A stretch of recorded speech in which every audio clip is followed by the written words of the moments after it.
Now, we're also going to talk about how you advance ideas and problems to your employer. See, we want you to do this right away. We don't want you to the first idea you advance is when you're 31 years old.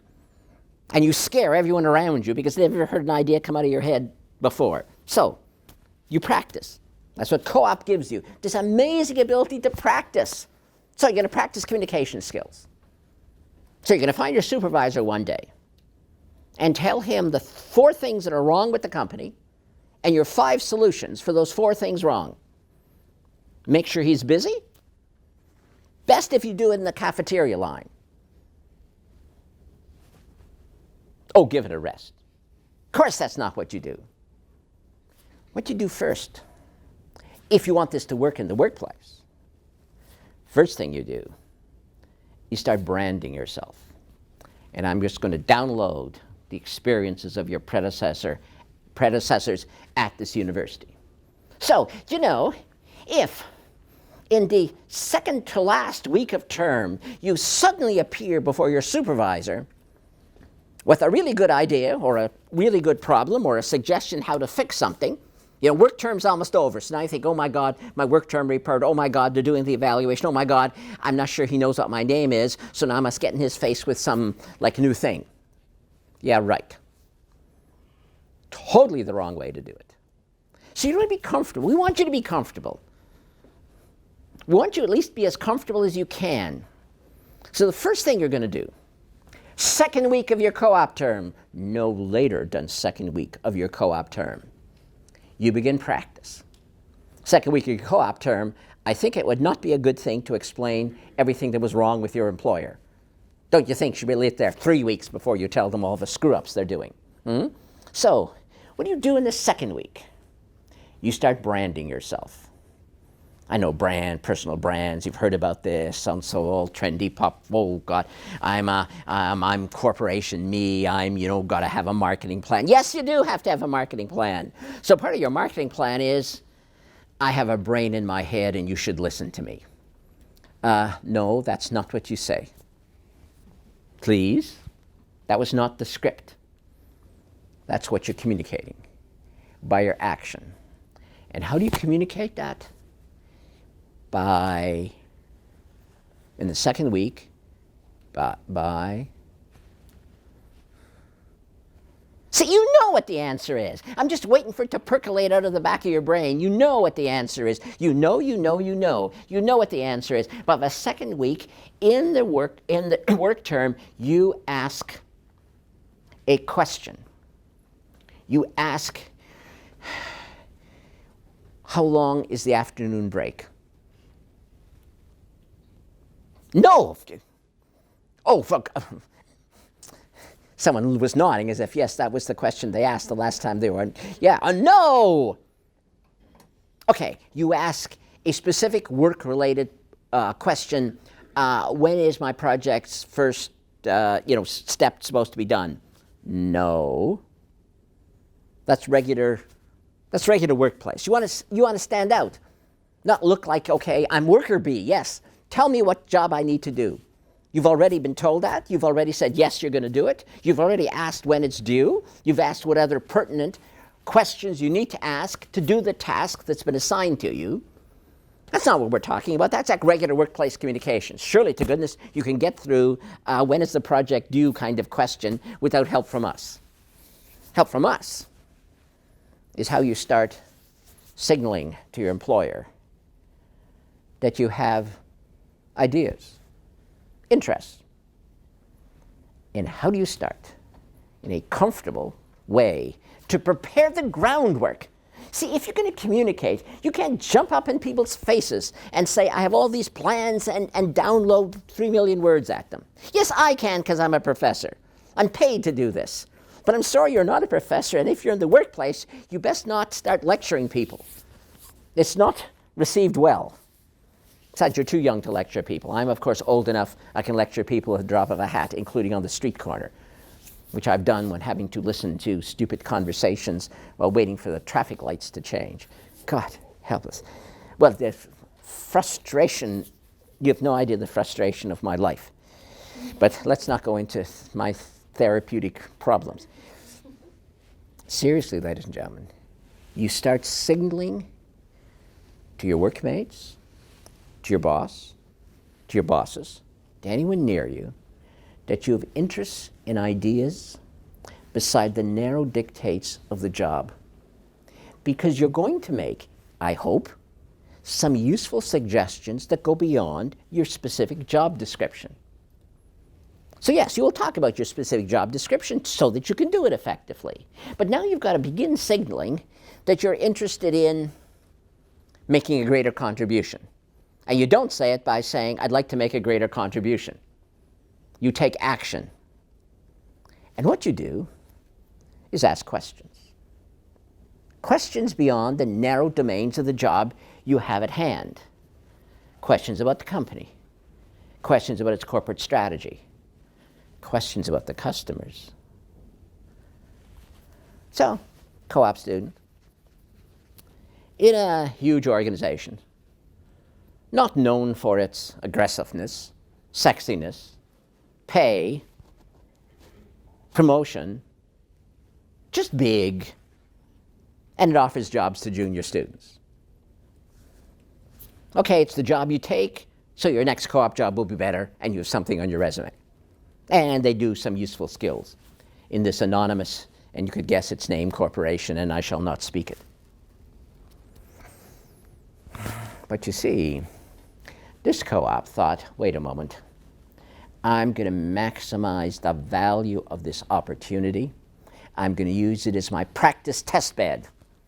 And I may not want to work here forever. But that doesn't matter. I am going to create some career advantage here.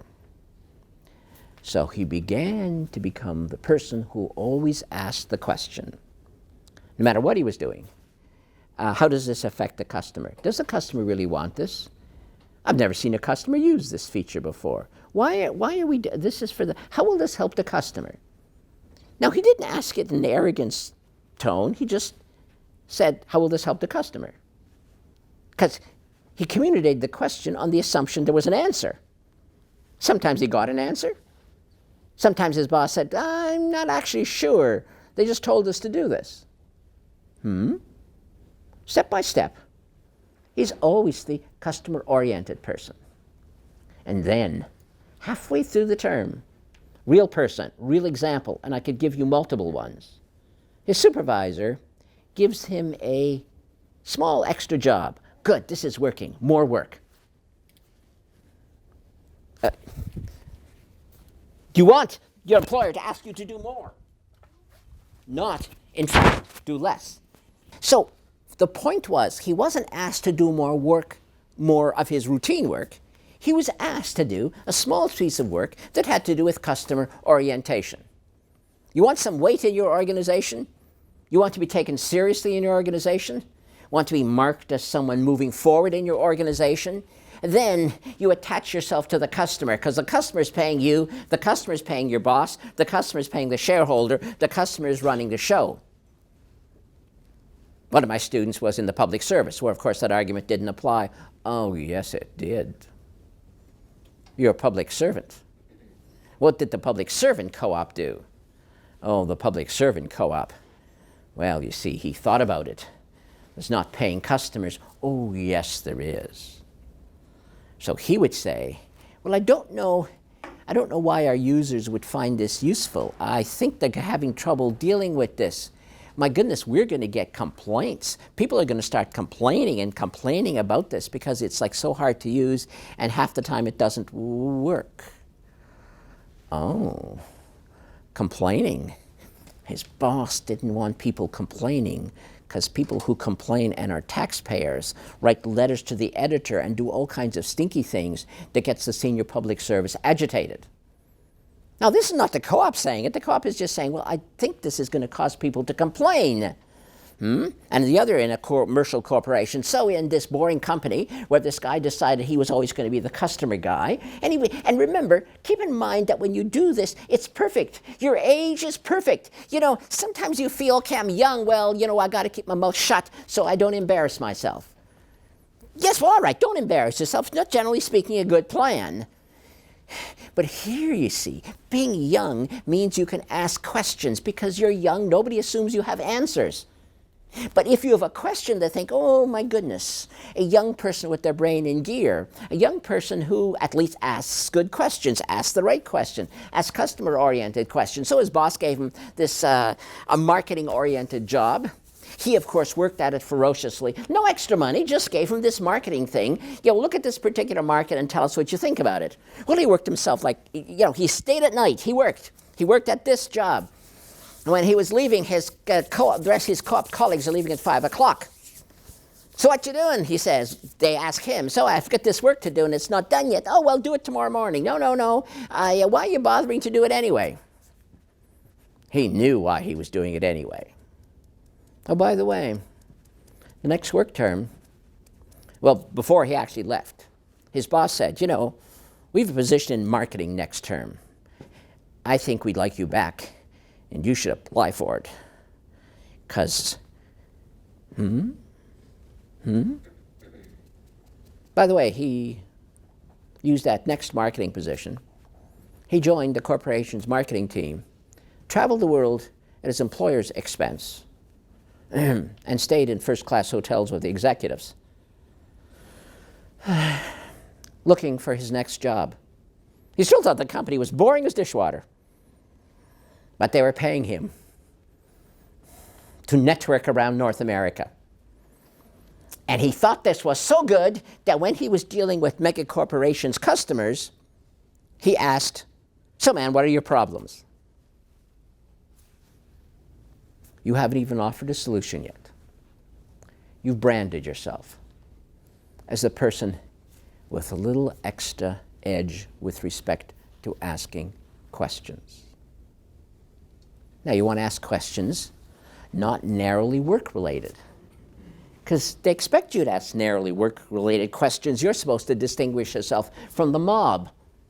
So you ask questions about the company, its strategy, its orientation, its cost structure, its potential. So you ask your supervisor, I understand we've just bought company XYZ. How are we going to integrate them into our organization? I don't quite understand why we bought them. You could ask that. Couldn't you ask that question? Couldn't you ask that question? Or this question. I hear we're losing market share to, Megacorp, somebody else. I don't understand why we're losing that market share. I thought our products were quite good. Didn't criticize anyone. That's not a provocative question. You said we're losing market share and you want to know why. The implication is you'd like to fix it. Isn't that an implication? Is that a bad implication? But you don't say you have a solution. Not yet. We're going to get to the solutions. Just give us a minute. But first, you're trying to prepare your employer with the fact that you have questions relevant and that you have some ideas. But what of this market share question? What if you ask about market share? What if you ask about some merger acquisition? What if you ask about the fact that the head of the Japanese subsidiary was terminated? How would you know about that? And what if you said something embarrassing? Well, it's hard to embarrass yourself by asking a question, assuming the question is based with some factual basis. Well, how would you know whether it was factually based or not? How would you have content to ask? How would you mark yourself as a person to listen to? We're talking about communication. The first thing you want to do is be in an environment where people think they might listen to you because they've already heard something useful from you.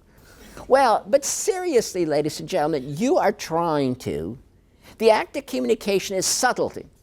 It's a process. It's not suddenly leap up in someone's face and take some wild gamble that you don't say something dumb. You practice.